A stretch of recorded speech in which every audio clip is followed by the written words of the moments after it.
حضرت ابراہیم کے گھر میں دو خواتین ہیں، ایک آپ کی بیوی ہیں، ایک حضرت ہاجرہ ہے، اولاد کوئی نہیں، بڑا میوہ ہے میٹھا، گھر وہی آباد ہوتا ہے جس میں بچے روتے ہیں، گھر ہوتا ہی وہ ہے جس میں بچوں کی چنچناہٹ ہوتی ہے، بھن بھناہٹ ہوتی ہے۔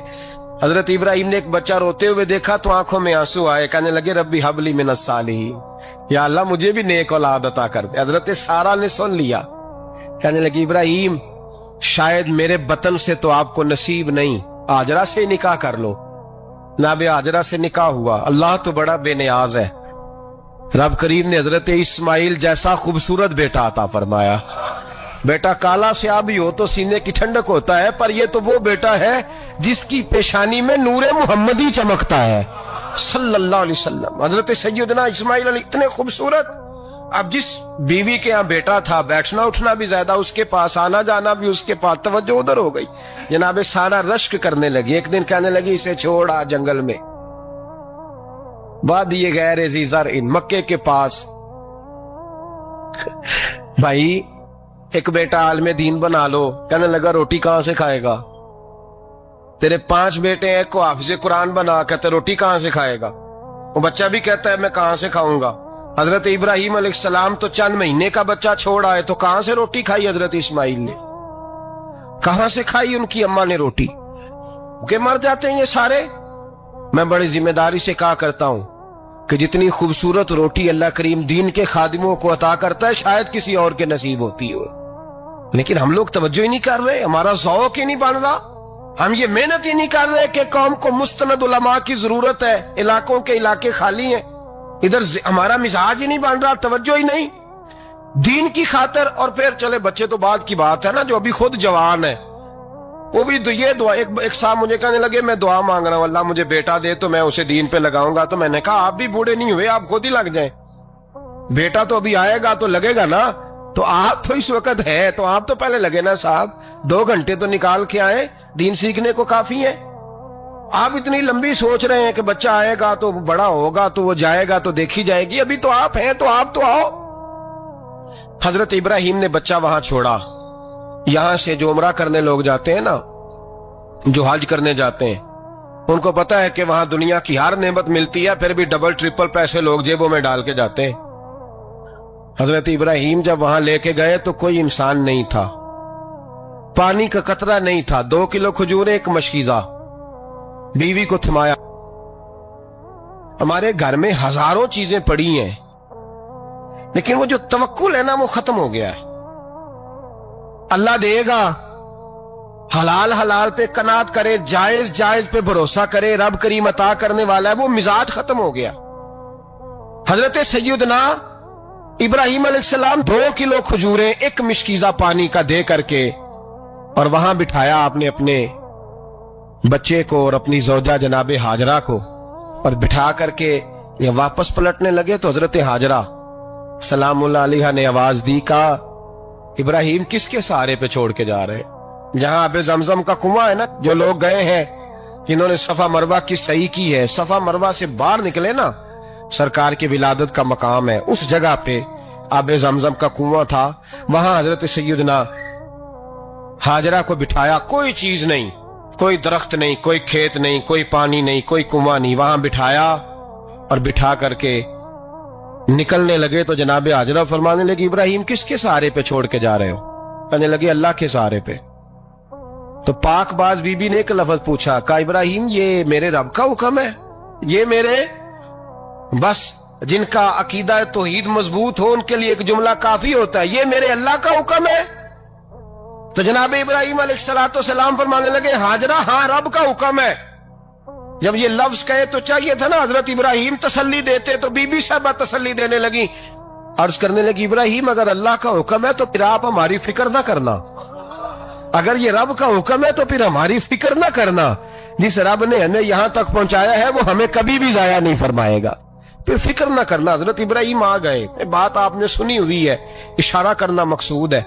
13 سال میں چلے مان بھی لیا جائے بعض روایات کی روشنی میں کہ آتے جاتے بھی رہے، لیکن مکمل دیکھ بھال اپنے بچے کی پرورش میں پورا حضرت ابراہیم علیہ السلام کا کردار، سارا کردار ماں کا تھا۔ میں جب خواتین کے بارے میں کوئی بات کرتا ہوں تو میں آپ کو اکثر کہتا ہوں کہ یہ صرف بیوی کے لیے حکم نہیں ہوتا، یہ ٹریننگ بیٹی کو دینی اور بہن کو دینی ہے، یہ تربیت کریں اپنے گھر میں۔ میں تجربے کی روشنی میں یہ بات عرض کیا کرتا ہوں کہ بھائی بچے باپ کے فرما بردار اس وقت ہوتے ہیں جب اماں انہیں باپ کا فرما بردار کرتی ہے، اور بچے باپ کے نافرمان بھی تب ہوتے ہیں جب اماں انہیں باپ کا۔ میں نے اپنے کانوں سے سنا ایک دفعہ ایک بچہ اپنے باپ سے کہہ رہا ہے آپ نے تو ساری زندگی باہر گزار دی، پیسے کمانا کون سا مشکل کام ہے، دکھ سکھ تو سارے اماں نے برداشت کیے، سکولوں میں وہ جاتی تھی، فلانا کام وہ کرتی تھی، فلانا کام۔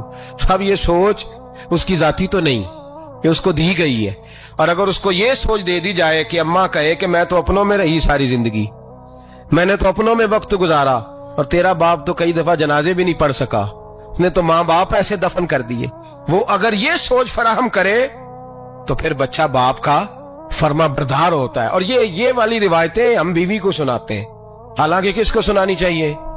بولیے، بہن اور بیٹی کو۔ بہن اور بیٹی کو سنائیں یہ باتیں، ان کو سمجھائیں، تاکہ آگے جا کے وہ جو گھر ترتیب دیں وہ گھر بڑا عمدہ اور نکھرا ہوا ہو۔ حضرت سیدنا ابراہیم 13 سال کے بعد آئے، چونکہ گھر میں اللہ تبارک و تعالیٰ کی دوستی کا چرچا تھا، اللہ تبارک و تعالیٰ کی محبوبیت کا غلبہ تھا۔ 13 سال کے بعد فلما بالغ معہ السعی، بیٹا جب اتنا بڑا ہوا کہ ساتھ چلنے لگا، تو حضرت ابراہیم نے اپنے بیٹے کو بلا کے کہا بیٹا مجھے خواب آئی ہے، میں تجھے ذبح کر رہا ہوں، تیری کیا رضا ہے؟ تو حضرت اسماعیل کہنے لگے یا ابت افعل ما تؤمر، ابا جی اللہ جیسے حکم دیتا ہے میرے ساتھ ویسے ہی کریں، جیسے اللہ حکم دیتا ہے ویسے ہی، بولیے، ویسے ہی کریں۔ حضرت حاجرہ کو کہا کہ ایک دوست نے دعوت کی ہے تو وہاں جا رہے ہیں، بی بی مطمئن ہے، تفصیلات کی ضرورت نہیں، ختم بات، اعتبار ہے، مطمئن ہو گئی۔ شیطان پیچھے سے آیا اماں کے پاس، ذرا تھوڑی دیر کے لیے تصور جمائیے، یہاں تو پڑوسن آ کے کوئی بات بتا دیتی ہے خاوند کے بارے میں تو کئی مہینے جھگڑا جاری رہتا ہے، پڑوسن محلے دار۔ شیطان نے آ کے بتایا لفظ کیا ہے؟ کہا حاجرہ تمہیں پتا ہے کہاں جا رہے ہیں؟ کہا دوست کی دعوت میں۔ تو کہنے لگے دوست کون ہے؟ رب کریم، اور ابراہیم کا خیال ہے کہ اس رب نے مجھے حکم دیا ہے کہ میں ذبح کروں۔ تو حضرت حاجرہ کہنے لگی کبھی باپ بھی بیٹا ذبح کرتے ہیں؟ تو شیطان کہنے لگا ان کا خیال ہے کہ ان کے رب نے حکم دیا ہے۔ تو جناب حاجرہ فرمانے لگی اگر رب نے حکم دیا تو پھر تو مجھے شیطان لگتا ہے، تو مجھے شیطان لگتا ہے۔ کا کیا مطلب؟ فرمانے لگی اگر رب کریم کا حکم ہے تو میرے پاس ایک اسماعیل ہے، اگر 1000 بھی ہوتے میں سارے اللہ کے راستے میں پیش کر دے دیتی، مالک کا ہی تو ہے سارا کچھ، اسی کا ہے، اس میں لیت اللہ کی کیا گنجائش؟ حضرت سیدنا ابراہیم علیہ السلام نے بیٹے کے حلق پہ چھری رکھ بھی دی اور چھری چلا بھی دی، رکھ بھی دی، اور وہ تو اللہ کریم نے فرمایا یا ابراہیم قد صدقت الرؤیا، ابراہیم تو نے خواب سچا کر دکھایا، وہ قیامت تک تیرا نام رہے گا۔ حضرت ابراہیم نے وطن بھی دیا، جان بھی دی، بیٹا بھی، اللہ کریم نے دمبے دیے، فرمایا یہ فدیہ ہے۔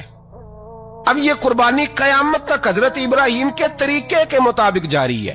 حضرت ابراہیم بہت بڑے مہمان نواز تھے، بہت بڑے۔ آپ جب مصر میں قیام تھا تو بڑے بڑے لمبے چوڑے لنگر پکتے تھے، لوگ آیا جایا کرتے تھے، بڑا تفصیل کے ساتھ کھانا ہوتا تھا۔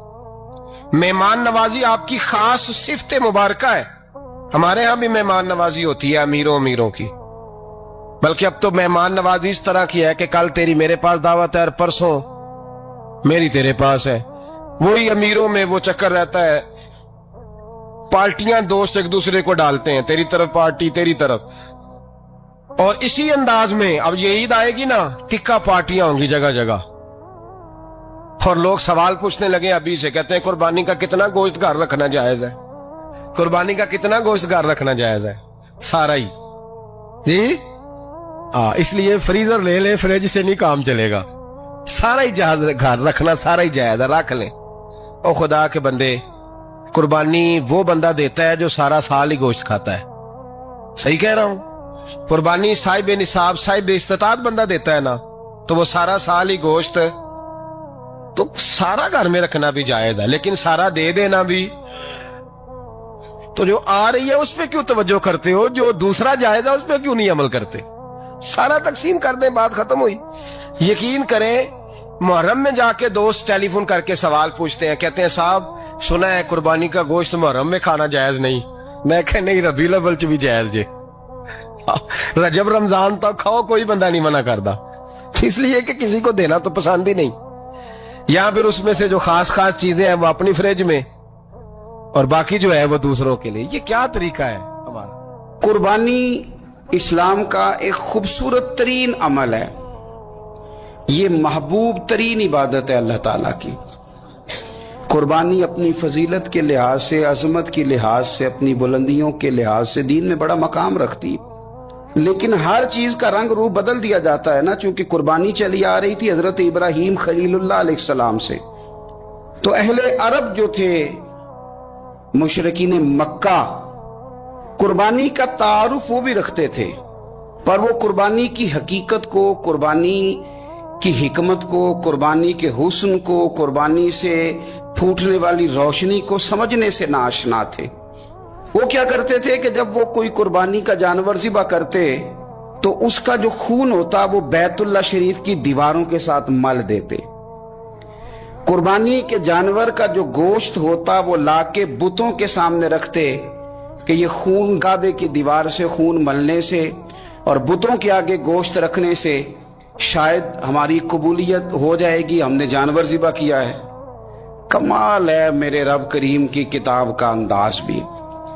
قرآن مجید مختصر الفاظ کے اندر، مختصر جملوں کے اندر، اجمال کے اندر اتنی بڑی تفصیل بیان کر دیتا ہے کہ انسان کے ذہن کے، دل کے، دماغ کے دریچے کھل جاتے ہیں۔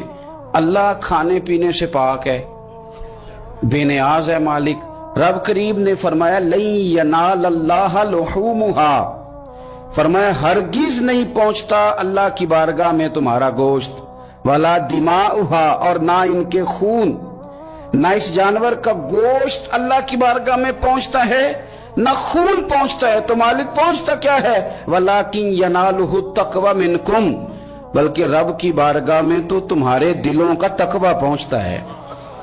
تمہارے دل میں کیا ہے، تم اپنے رب کی رضا کتنی چاہتے ہو، یہ بات جاتی ہے۔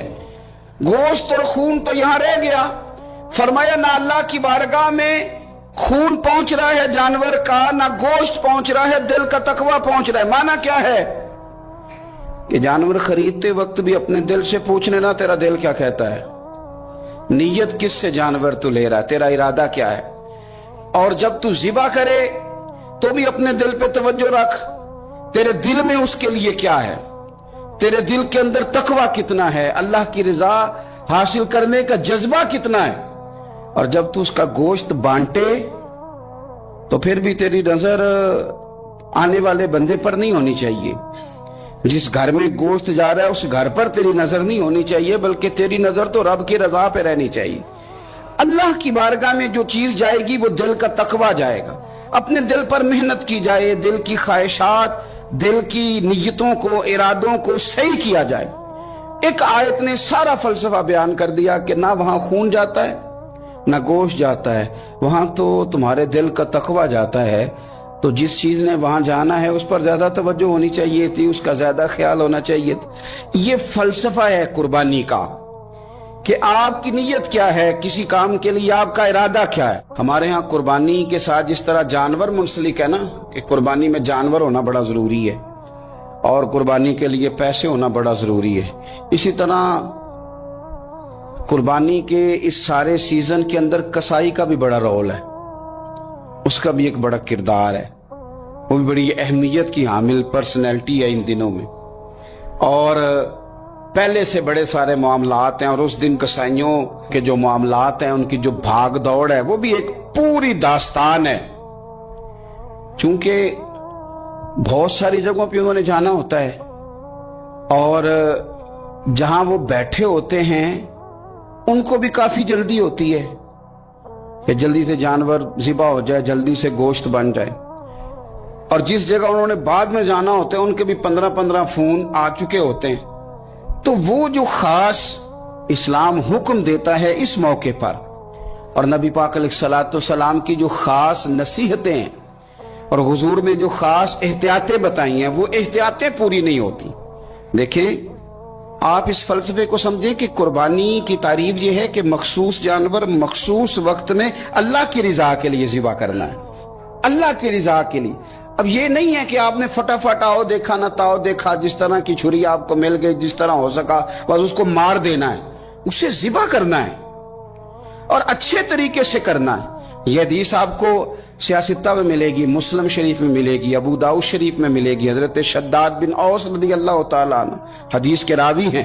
नबी पाक सल्लल्लाहु ताला अलैहि वसल्लम ने फरमाया, एहसान करना अल्लाह ने फर्ज किया है हर चीज पर, मालिक ने हर चीज पर एहसान करना फर्ज किया है।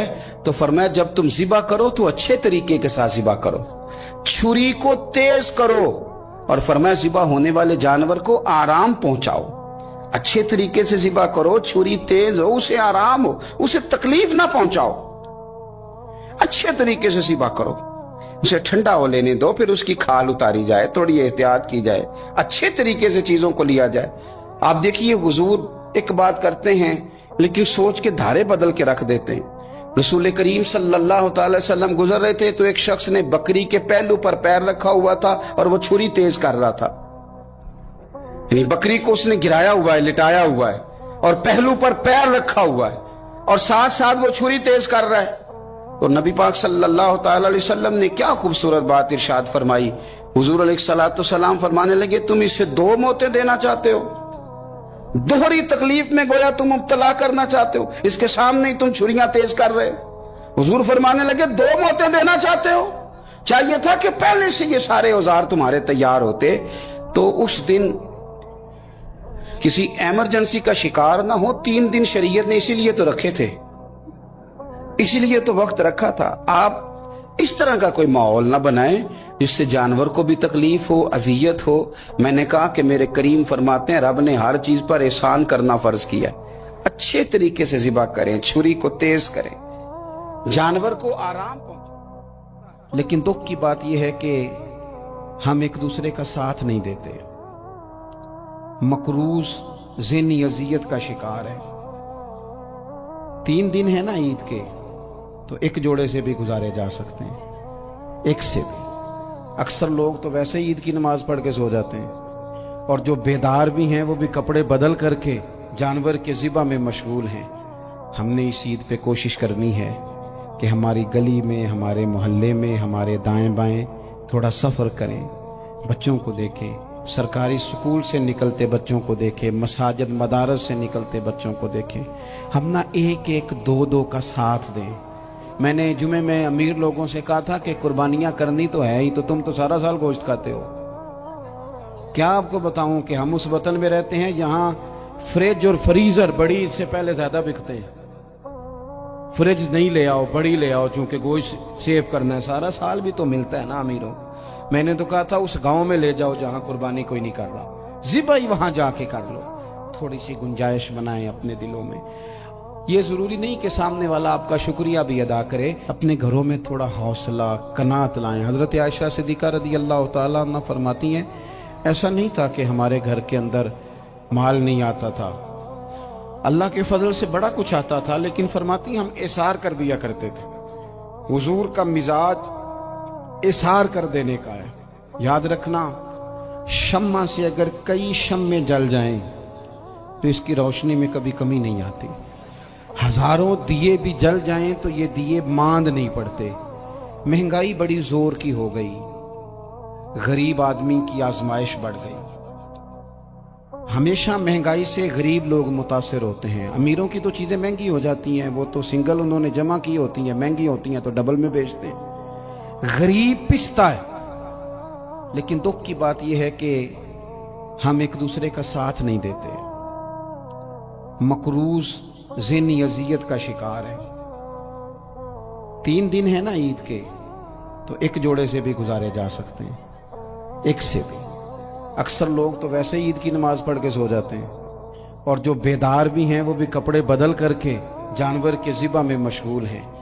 हमने इस ईद पे कोशिश करनी है कि हमारी गली में, हमारे मोहल्ले में, हमारे दाएं बाएं थोड़ा सफ़र करें, बच्चों को देखें, सरकारी स्कूल से निकलते बच्चों को देखें, मसाजिद मदारस से निकलते बच्चों को देखें, हम ना एक एक दो दो का साथ दें। ये जितनी सियासी जमातें काम कर रही हैं, जिनकी हुकूमत थी, जिनकी है, पता नहीं कल किसकी आएगी, मैं तो ज़ाती तौर पर इनसे पूरा मायूस हूँ। मुझे तो नहीं लगता कि जितने लोग आज तक हुकूमत कर चुके हैं, बार बार आते हैं या पिछली हुकूमत गई है, इनके पास कोई प्लान ही नहीं है। ये तो बेचारे एक दूसरे की टांगें खींचने के अलावा ना कुछ कर सके हैं, ना उम्मीद है कुछ करेंगे। लेकिन गरीब की तकलीफ बढ़ गई है। मेरे पास 20 लोग आते हैं, आते तो वो दुआ का कहने हैं, आते तो सिर्फ ये बताने हैं कि इस मुश्किल में हूँ, दुआ करना। लेकिन दोस्तों, लोगों की बातें सुन के बड़ी तकलीफ होती है। हम क्या किसी की मदद कर सकते हैं? हमारे लिए तो मदारस चलाने मुश्किल हैं, लेकिन लोग अजियत का शिकार हैं। ज़हनी कर्ब के नीचे लोग आ गए, इतनी बड़ी अजियतें खड़ी कर दी गई हैं। थोड़ा थोड़ा देखो, 2 का खाना 3 भी तो खा ही सकते हैं ना, 3 का खाना 4 भी तो खा ही सकते हैं ना। मेरे महबूब ने हमें ये नहीं कहा था ज्यादा गोश्त पकाना, बल्कि रसूल पाक ने तो रंग ही बड़ा सादा दिया है। करीम ने फरमाया, आयशा शोरबा जरा ज्यादा कर लो, पड़ोसियों को भी सालन दे देंगे, थोड़ा शोरबा ज्यादा कर लो, इसी को बढ़ा लो, थोड़ा शोरबा बढ़ा लें, थोड़ा थोड़ा एक दूसरे की मदद करें, दस्त शफकत रखें। गलियों में सुनसान लोग, अब तो लोग एक दूसरे से दुख भी नहीं कहते, वो कहते हैं देना किसी ने है कुछ नहीं, और तमाशा अलग से बन जाएगा। दोस्तों, हमने खुद एक दूसरे का हाथ बटाना है। जो लोग साहिब सरबत हैं, देखो, एक ही बाप की औलाद होती है, एक को अल्लाह बड़ा नवाज देता है, 2-3 कमजोर रह जाते हैं, उसको चाहिए वो दूसरों पे दस्ते शफकत रखे। एक गली में सारे लोग एक ही कबीले के, एक ही इलाके के, एक आगे निकल गया है, उसे चाहिए वो दूसरों का ख्याल करे। अजीज भाइयों, हमने इस कमर तोड़ महंगाई के दौर में, मैंने जुमे में अमीर लोगों से कहा था कि कुर्बानियां करनी तो है ही, तो तुम तो सारा साल गोश्त खाते हो। क्या आपको बताऊं कि हम उस वतन में रहते हैं जहां फ्रिज और फ्रीजर बड़ी इससे पहले ज्यादा बिकते हैं। फ्रिज नहीं ले आओ, बड़ी ले आओ, चूंकि गोश्त सेव करना है, सारा साल भी तो मिलता है ना अमीरों। मैंने तो कहा था उस गांव में ले जाओ जहां कुर्बानी कोई नहीं कर रहा, ज़िबाई वहां जाके कर लो। थोड़ी सी गुंजाइश बनाएं अपने दिलों में। ये जरूरी नहीं कि सामने वाला आपका शुक्रिया भी अदा करे। हजरत आयशा सिद्दीका रदी अल्लाह ताला अन्हा, अम्मा जी एक कनीज रखी हुई थी, हजरत उस्मान गनी ने दी थी कि आपकी खिदमत करेंगी। तो वो कनीज कहती है कि अम्मा जी तो मेरी भी रोटियां पका देती थी, वो तो मेरे लिए भी खाने का एहतमाम कर देती थी, लेकिन कोई दरवाजे पे अगर मांगने आता तो हजरत आयशा सिद्दीका मुझे कहती इसे खैरात दे आओ। तो मैं कहती अम्मा जी ये काम तो लोग दौड़ के करते हैं और आप ये मुझे कह रही हैं मैं कर दूं? तो हजरत आयशा फरमाती जब कोई बंदा किसी को देता है तो वो शुक्रिया अदा करता है। मैं चाहती हूं वो शुक्रिया भी तेरा ही अदा कर जाए, मैंने जो अजर लेना है वो रब की बारगाह से लेना है। तो मेरे भाई, अपनी जिंदगी में थोड़ा सा तो दिल बड़ा करें, थोड़ी थोड़ी गुंजाइश पैदा करें। और ये जरूरी नहीं कि उस बंदे का आपसे बड़ा अच्छा सलूक ही हो, ना भी हो उस गरीब का सलूक अच्छा, तो बाज़-औक़ात बंदा गरीबी में तल्ख भी तो हो ही जाता है ना। बाज़-औक़ात इंसान पे गुर्बत ज्यादा आ जाए तो उसकी तबीयत भी तो, बीमार आदमी सख्त भी तो हो जाता है। तो मेरी आपसे ये गुजारिश है कि ये जो दिन चल रहे हैं वो हमारे यहाँ हमारे हुक्मरान कहते हैं मजीद सख्त फैसले करने पड़ेंगे। और मैंने कहा तुम्हारे लिए तो आसान है, इसलिए कि तुम तो जिस दफ्तर में बैठ के फैसला करते हो उसकी तो बत्ती कोई नहीं जाती, तुम्हें क्या पता हो, वहां तो एसी भी 1 मिनट के लिए बंद नहीं होता। ये तो उससे पूछो बाप से कि जो ईद से पहले अपनी बीवी से मशवरा कर रहा है कि ईद आ गई है, अगर बेटी के घर कपड़े ना भेजे तो उसकी सास बातें करेगी। ये छोटी ईद गुजरी थी ना, तो हमारे यहाँ कुछ लोग समझते हैं कि सखावत सिर्फ रमजान में ही करनी है, और रमजान में सवाब ज्यादा है, वरना राशन वंडन वाले और लोग को ईदों बाद भी भूख लग दीजिए, ईद के बाद भी उसी तरह ही गरीब के साथ पेट होता है, लेकिन तवज्जो नहीं। एक तो ज़ौक़ इल्म पैदा करें, एक अपने घर में इत्मीनान का माहौल लाएं। तीसरी गुजारिश ये है कि महंगाई और सख्ती के इस दौर में अपने मुसलमान भाइयों का, अजीज़ों का, अहले मोहल्ला का हाथ बटाएं, प्यार करें। तो मेरे अजीज, अगर लोगों को मसाइल का पता चले तो सैकड़ों घर बच जाएं तबाह होने से, बड़े बड़े घर बच जाएं, लेकिन मसाइल नहीं आते। मेरे पास मसला पूछने के लिए कुछ लोग आ गए तो 4-5 साल का बच्चा भी था जिसके वालिद ने गुस्से में अपनी बीवी को 3 तलाकें दी थी। तो छोटा सा बच्चा, कपड़े भी फटे पुराने, और हालत बता रही थी कि गरीबी है। तो जब मैंने मसला बताया कि 3 तलाकें हो गई हैं तो वापस जाने लगे, तो बच्चा मुझसे कहता है, देहाती आदमी, तो कहने लगा, मौलवी साहब मेरी अम्मा ते नानी कहनी असन पूछ के आई आप कि हुन असी लहदा लहदा ही रहना है। तो उस बच्चे की नौनिहाल की वो कैफियत देखी तो मैं रो पड़ा। मैंने कहा यार ये बच्चा बेचारा माँ बाप के होते हुए ये यतीमों जैसी जिंदगी गुजारेगा क्योंकि बाप ने तलाक दे दी। किस तरह मसाइल नहीं बताए लोगों को, तालीम से आगाही नहीं किया। और इसमें बहुत बड़ा जुल्म है उन लोगों का भी जो जनाजे पे खड़े होके तो कह देते हैं मेरी तरह के लोग, अच्छे उलमा की बात नहीं करता, वो कह देते हैं देखो जिन लोगों को जनाजा नहीं आता, भैया आपने किस दिन इशा के बाद क्लास लगाई थी जनाजा सिखाने की? ये तो आपने कह दिया लोगों को कुरान जी ठीक नहीं आता। तो यहाँ तो बेचारी बीबियां जिनको सही पढ़ना नहीं आता वो मिशन बना लेती हैं कि मैंने इतने 100 को कुरान पाक पढ़ाना है, बेवा हो गई हूँ, तलाक याफ्ता हो गई हूँ, सारी जिंदगी कुरान पढ़ाऊंगी। हम क्यों ये मिशन नहीं बनाते, क्यों इस तरफ सफर नहीं करते? एक तो दीनी मालूमात में, दीनी उलूम में अपने आप को लगाएं और ज़ौक़ पैदा करें कि जो चीज़ें मुझे नहीं आती मैंने वो सीखनी है, जो मामलात मुझे नहीं आते मैंने उनकी तरफ सफ़र करना है। एक तो अपना ये मिजाज बनाएं। और जब आप दीनी उलूम सीखते हैं तो पता है कौन सा मंजर कायम होता है? मंजर वो बनता है कि हज़रत अबू हुरैरा भी दीन सीखा करते थे, हज़रत अब्दुल्ला इब्ने उमर भी असहाबे सुफ़ा में रहा करते थे, हज़रत अनस बिन मालिक भी रहा करते थे। और ऐसा मंजर बनता है कि हज़रत सैयदा खदीजातुल कुबरा रज़ी अल्लाह तआला अन्हा फरमाती हैं, सैयदा फातिमा हुजूर की गोद में बैठी होती थी और नबी पाक से बातें पूछती थी और हुजूर उन्हें बता रहे होते थे। सैयदा आयशा हुजूर से दीन की बातें पूछती। चौथा हिस्सा हमारी फिका के उसूल हजरत फातिमा की, हजरत आयशा सिद्दीका की मरवियात पर मबनी है। अगर हमारी बच्चियां छोड़ दें डाइजेस्ट पढ़ना, छोड़ दें इधर उधर की मूवी देखना और वो किताबों सुन्नत पर आ जाएं, तो बहुत सारे मसाइल ऐसे हैं जो उलझने से पहले ही सुलझे हुए हों। दीनी तालीम का मिजाज और ज़ौक़। और दूसरी आयत करीमा मैंने तिलावत की, अल्लाह करीम ने कुरान मजीद में फरमाया, या अय्युहल्लज़ीना आमनू कू अनफुसकुम व अहलीकुम नारा, है ईमान वालों खुद भी दोज़ख की आग से बचो और अपने घर वालों को भी बचाओ। ओ वालिद, वो माँ जो बच्चों को भूख से बचाने के लिए मेहनत करती है, उनको मायूसी से बहुत सारे माँ बाप ऐसे होते हैं जिनके पास कपड़े लेने के पैसे नहीं होते ईद पे।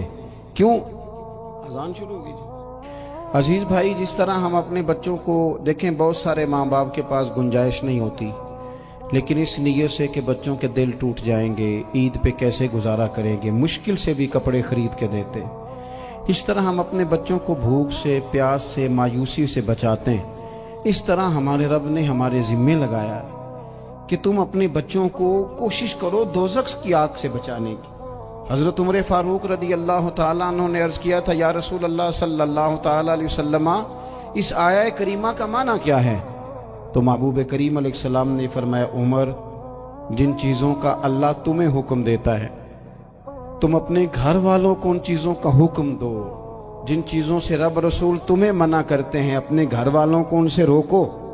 अपने घर के अंदर निफाज़े दीन करने की कोशिश करो। मेरे भाई, बहुत ज़्यादा आजमाइश है हमारे घरों में, बेचैनियाँ हैं, इस्तराब है, बच्चों में सख्ती है, बहन भाई एक दूसरे के साथ लड़ते हैं, मिजाजों में तलखी आ गई। क्यों भला? इसलिए कि माँ बाप को जो बेहतरीन किरदार और जो हसीन तरीका घर में अपनाना चाहिए था, बच्चे तकरीर बाहर से सुनते हैं लेकिन वो फॉलो अपने माँ बाप को करते हैं। अगर माँ बाप में हौसला हो, सब्र हो, इत्मीनान हो, खुददारी हो, थोड़े पर गुजारा करने का मिजाज हो। देखे ना, आज डिप्रेशन है, टेंशन है, पैनिक्स अटैक्स हैं, बड़ी सारी चीजें आ गई। क्यों भला? सब्र नहीं, तहम्मुल नहीं, बुर्दबारी नहीं। आजमाए। एक दिन एक बच्चा मेरे पास आ गया मदरसे का और आके वो रोने लगा। मेरे घर वाले कहने लगे खाना छोड़ दें, पहले इसकी बात सुन ले। मैंने कहा पुत्र क्या हुआ, किसी ने मारा है किसी उस्ताद ने? कहने लगे नहीं हजरत, घर फोन किया था तो मेरी अम्मा और अब्बा की लड़ाई हो रही है। बच्चा कांप रहा है, टांगे कांप रही हैं। मैंने कहा क्या हो क्या गया तुम्हें पुत्र, लड़ाई हो रही है तो घरों में हो ही जाती है। कहने लगे नहीं, आपको पता नहीं, वो बड़ा सख्त लड़ते हैं। मेरे वालिद जब मेरी वालदा को मारने के लिए आगे बढ़ते हैं तो हम सारे चारपाइयों के नीचे छुप जाते हैं, हमें खौफ आता है, वो मंजर खतरनाक होता है। ये कौन तकलीफ दे रहा है अपने बच्चों को? यहां बैठे हमारे यहां मीलों दूर रहते थे उसके घर वाले, तो वो तकलीफ में था, तो घर में क्या कैफियत होगी?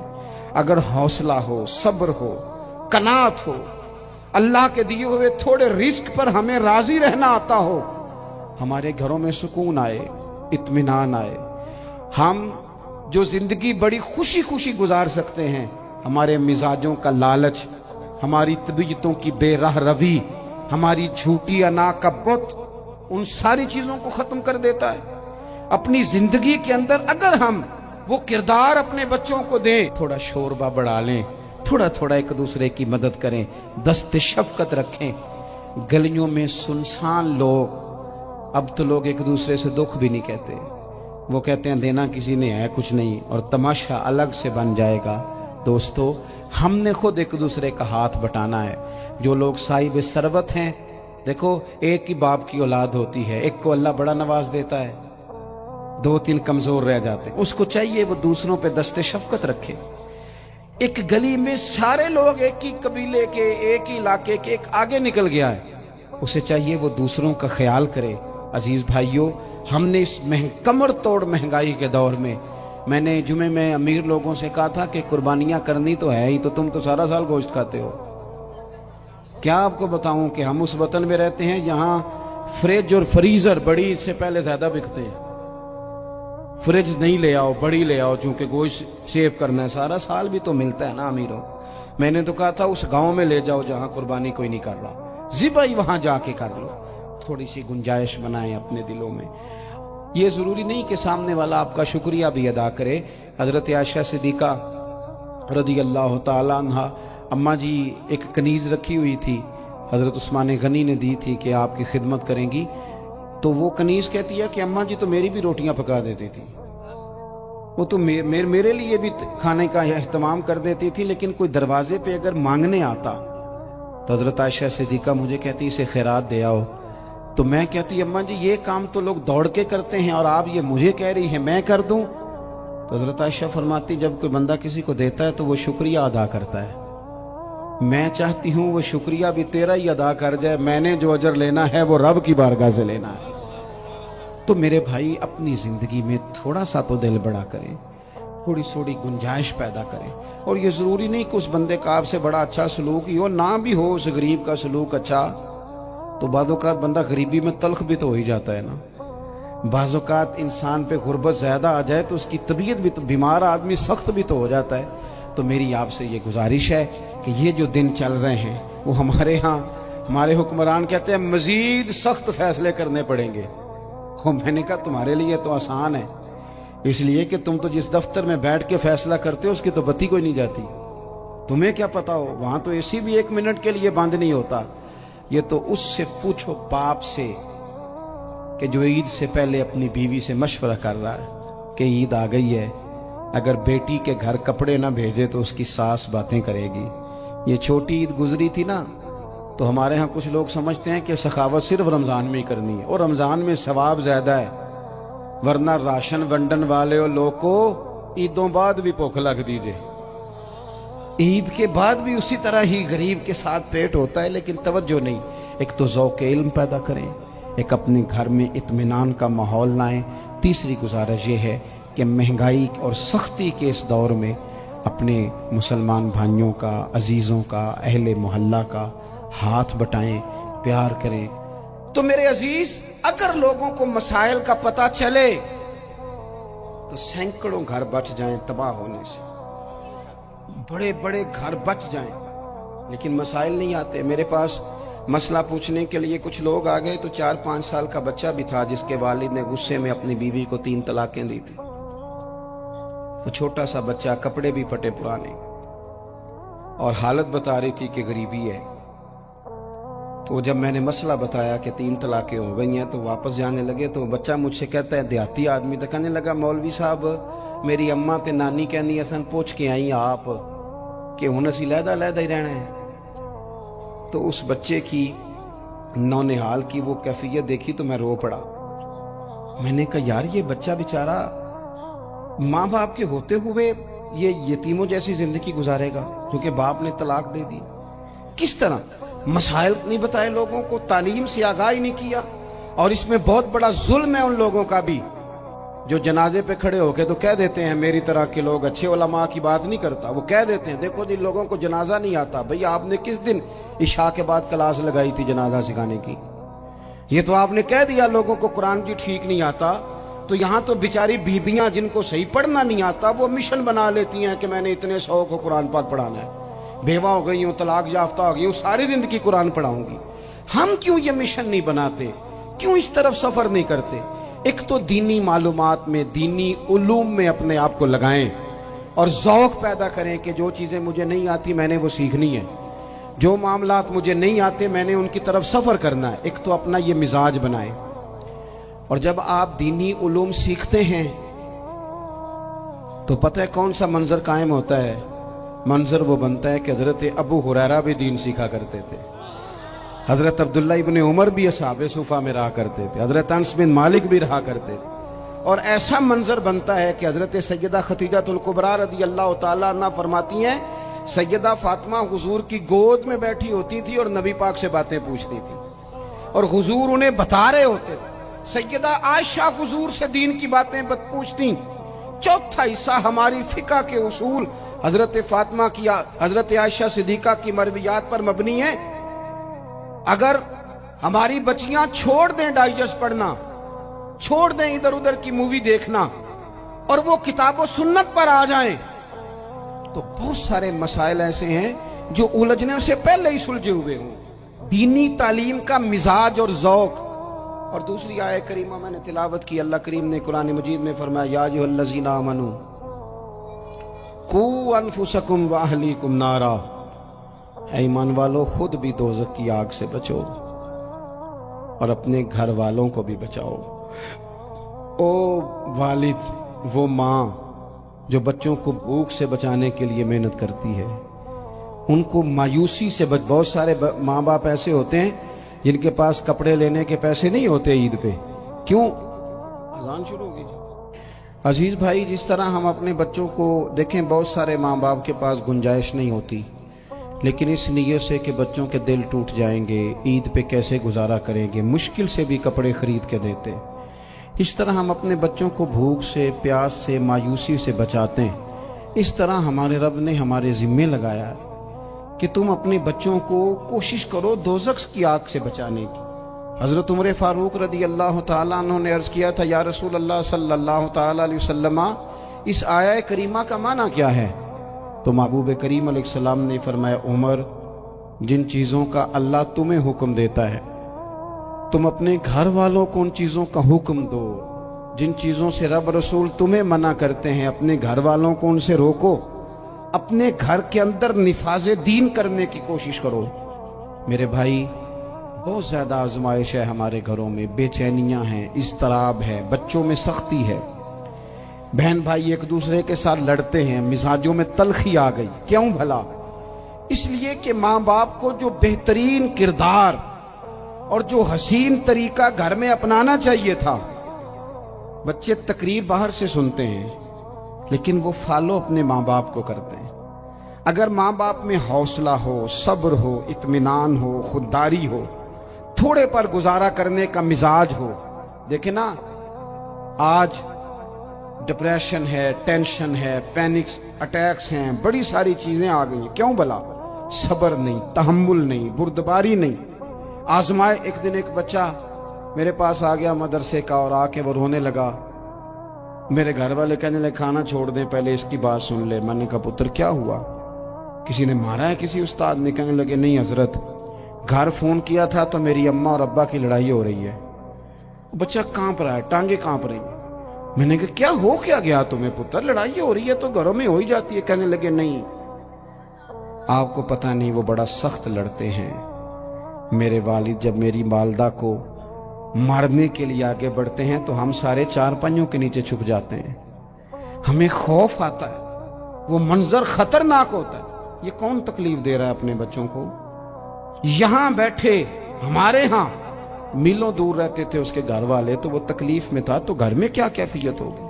اگر حوصلہ ہو, صبر ہو, قناعت ہو, اللہ کے دیے ہوئے تھوڑے رزق پر ہمیں راضی رہنا آتا ہو, ہمارے گھروں میں سکون آئے, اطمینان آئے.